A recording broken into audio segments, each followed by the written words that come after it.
Before the video begins, I'd like to ask you to please consider subscribing. You really be doing me a huge favor. Enjoy the video. What up, everybody? Merry Christmas! Okay, so I'm finally getting a chance to talk about Helluva. It's a show I've been wanting to talk about for a while now, but just never found the right time or place to talk about it. But they just recently released a Christmas special, which is also the season 2 finale. So, if you haven't seen Helluva, no one to be spoiled, you should probably just leave this video right now. I don't usually do spoiler warnings, but I'm just letting you know right now, you might want to get the hell out of here. And if you don't know what Helluva is, then what the hell are you doing on my corner of the internet? Like seriously, just, I talk about nerd stuff. Like, what?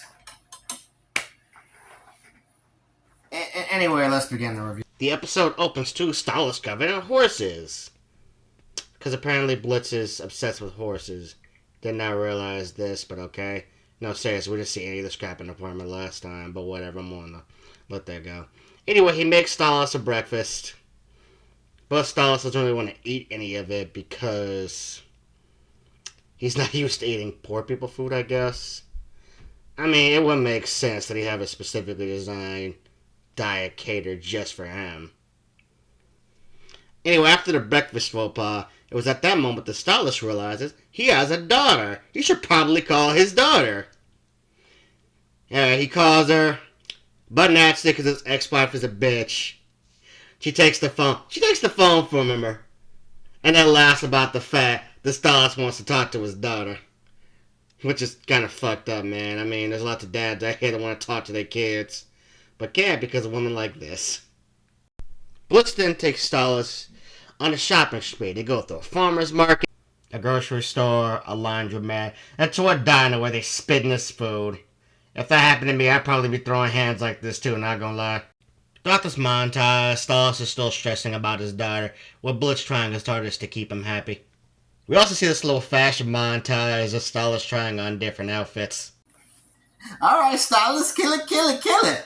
I mean, the dominatrix outfit was a little much, but man, you killing it, man. Kill it with these outfits. Of course, at the end of the montage, Blitz can't afford any of these clothes, so they just steal them.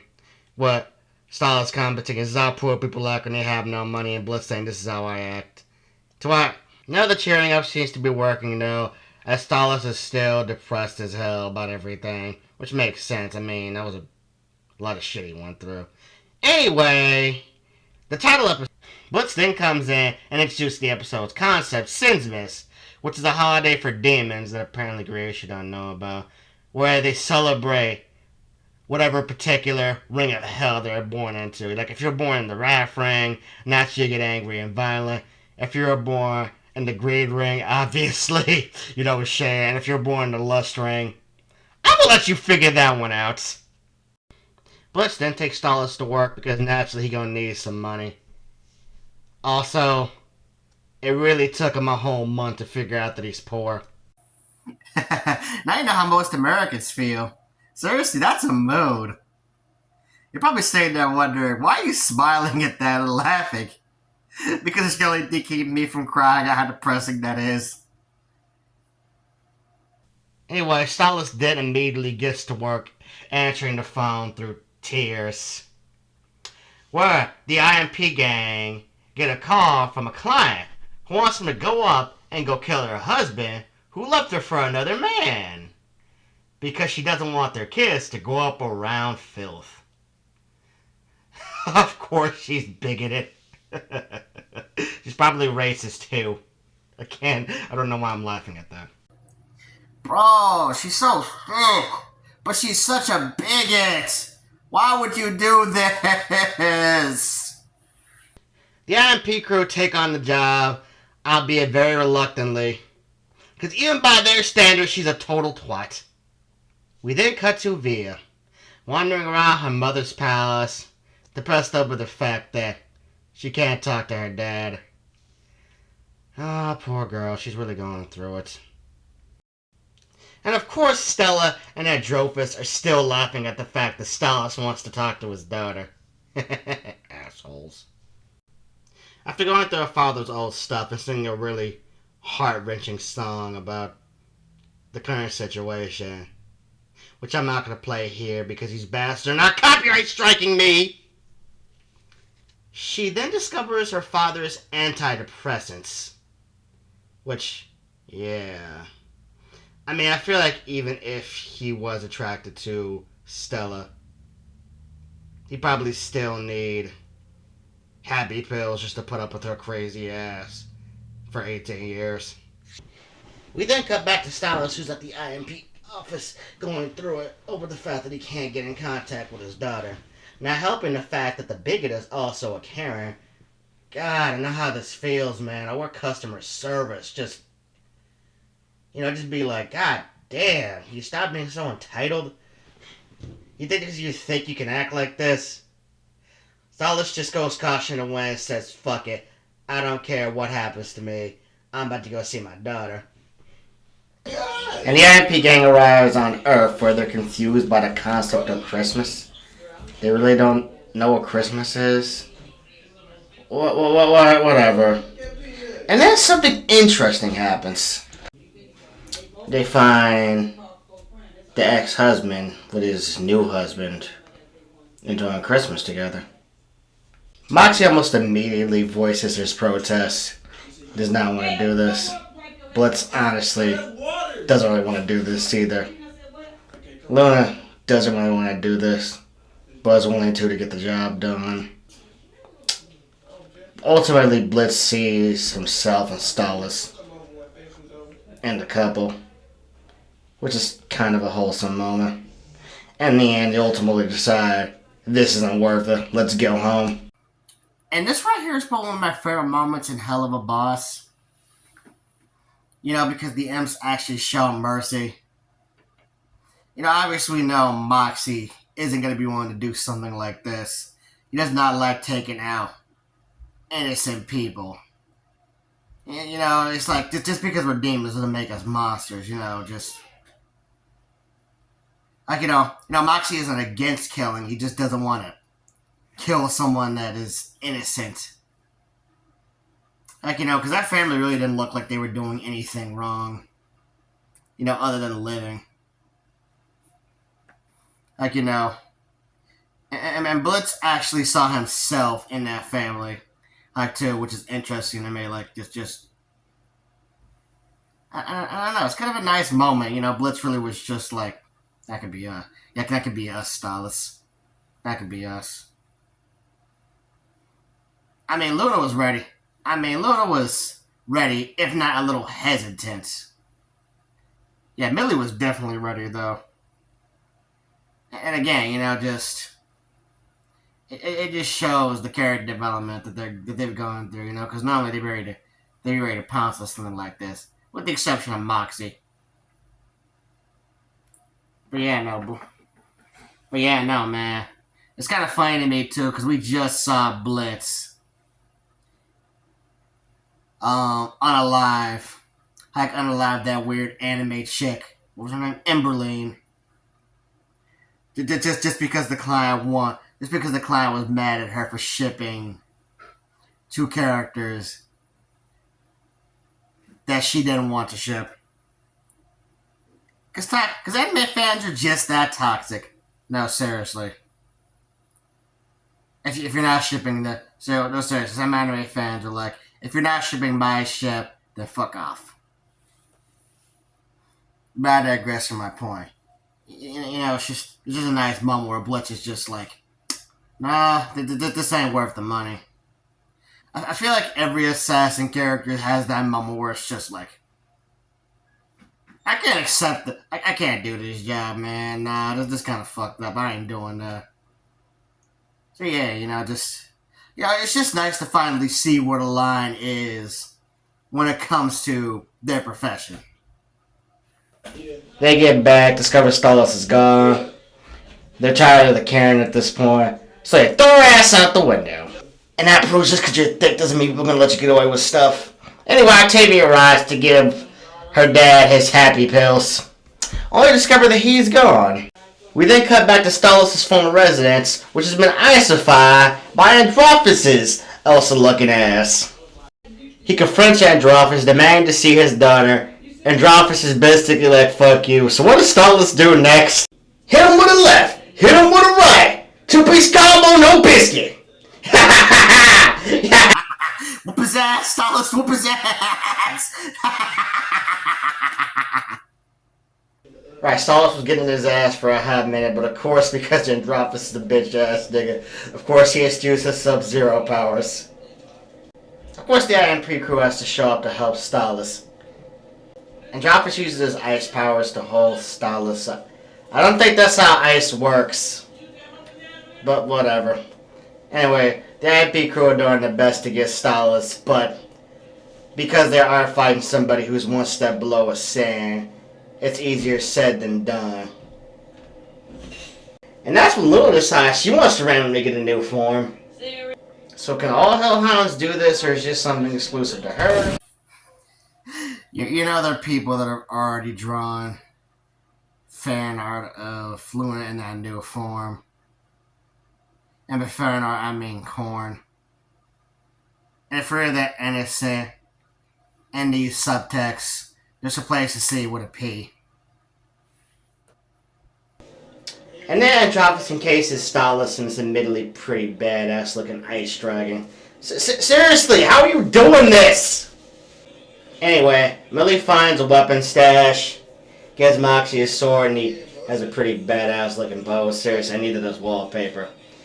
Anyway, they ride Luna like a horse while running down an ice dragon. And I gotta be honest, this is the most metal looking thing ever. Like, seriously, just, I want to pin this on my wall. Anyway, Blitz ends up rescuing Stallus from the ice dragon construct, where he and Stallus then share a tender moment. They kiss. Unfortunately for them though, Androphis isn't quite done with them, and turns his dragon into a Hydra. But luckily for them, they're brought at the very last second by Octavia. After saving the IMP crew, Androphis agrees to back off upon knowing that his reputation will be tarnished if they find out he was having trouble with a bunch of imps under former Goetia. Anyway, Stallus, happy to finally see her after a month, goes in to hug her, but she's not having any of it and pushes him off. She's super pissed at him for choosing Blitz over everything. But he kind of didn't have much of a choice. She's also kind of pissed at him for needing medication seemingly just to get through his days. Via decides she wants nothing more to do with Stallus and effectively cuts him off. Naturally, Stallus takes it well. Yeah, that was brutal. Not even gonna lie. Man. As much as I do feel for Stallus in this scene, I also understand where Octavia's coming from. Because it does appear like Stallus was willing to sacrifice himself just to make sure Blitz lived. Essentially just leaving her all alone with her mother. Thing is, though, you know, Stallus tried to call her multiple times. She knows this. But Stella wasn't having it. So I wonder if we're going to see any resentment towards Stella. Like if you. When they get back to Blitz's apartment, actually Stella's emotionally drained and just kind of sits there. Blitz sits with him, not really knowing what to say, but just being there to listen. You know, it's kind of nice.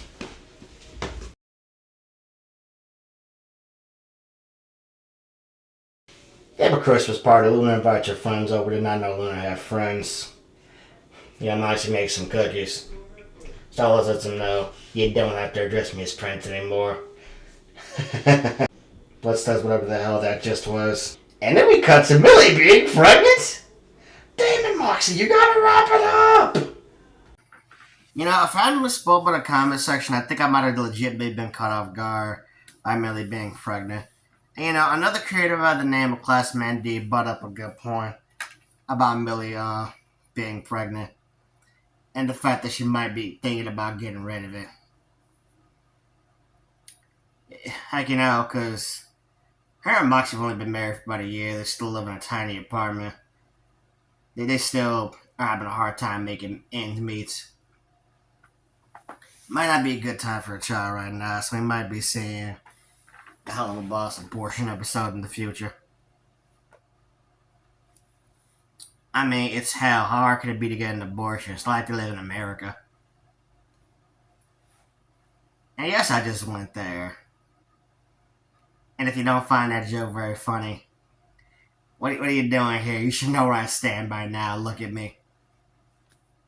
Huh, Luna's acting surprisingly pleasant. I mean, she's got some of one of her friends, but I feel like we've all done that before. Styles decides to excuse himself from the party, not wanting to bring down the vibe. Been there, done that, my friend. Naturally, Blitz goes after him, realizing that Styles is still not okay, especially now after what just happened. I don't think anybody would be.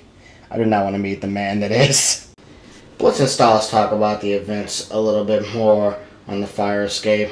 Blitz not really knowing what to say, but still being there for Styles anyway, because that's just what good partners do. The episode ends with the two of them doing an impromptu dance that Blitz literally has to stand on the guardrails for because Styles is too fucking tall. And maybe imps are just tiny. I'm not really sure anymore. The episode ends with Blitz leaning in for a hug. The Stylist is too emotionally numb to reciprocate. Once again, been there, done that. It's kind of funny to me. Stylist wanted this exact kind of relationship with Blitz. One where they could just be there for each other, support each other, without it being explicitly, what. And it only cost him everything in order to obtain it. Like, dude's own daughter doesn't even want anything to do with him anymore. Dude can't even enjoy it because he's just so emotionally numb. I can't wait to see where they go with Styles' character for next season. Because it's definitely going to be interesting. I'll tell you that. So, final thoughts on this episode. It was pretty good. The two songs we had in it were pretty good. It had a lot of good moments in it. Saying Drofus get his shit kicked in. Chef's kiss. I really loved the moment where they decided to spare that family. Because again, it finally shows that there are certain lines even Imp is not willing to cross. Got kind of mad the homophobic lady was stick, though. Oh, and also, what's up with the demons of hell not knowing what Christmas is? Like, shouldn't they know what Christmas is? Like, I don't get it. Like, Lucifer's a fallen angel. He's the leader of hell, right? Just, shouldn't he? Shouldn't they by proxy know? No? It's not just me that's confused by that, right? Maybe they did used to know about Christmas, but Lucifer decided to change it to Sinsmas instead. And it told him it was all about celebrating your sin. Like, whatever ring of hell you're born into. I don't know. Maybe they'll explain the lore behind it in a future episode. I really hope so. As I said in the beginning, if you liked the video, then please subscribe and give the video a thumbs up. Maybe even comment, please. And if the video does well enough, maybe I'll tackle the other Helluva Boss episodes. Ugh. Once again, you have a Merry Christmas. I'm going to get to bed because it is currently 4 a.m. I'm bad at sleeping. Good night.